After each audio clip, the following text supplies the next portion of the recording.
Before ko makita yung front row, nursing ako sa FEU, and then isa ako sa mga estudyante na hindi seryoso sa pag-i-school, sa pag-aaral. Kaya ang ginagawa ko lang dati, imbis na pumasok, pumupunta lang ako ng computer shop, bumabarkada, naglalaro ng Dota.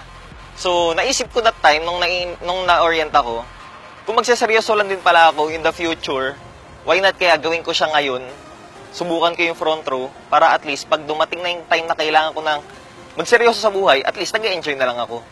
Isa sa pinaka-importante nangyari sa akin dito, na-realize ko na pag sineryoso ko pala yung isang bagay, wala palang imposible.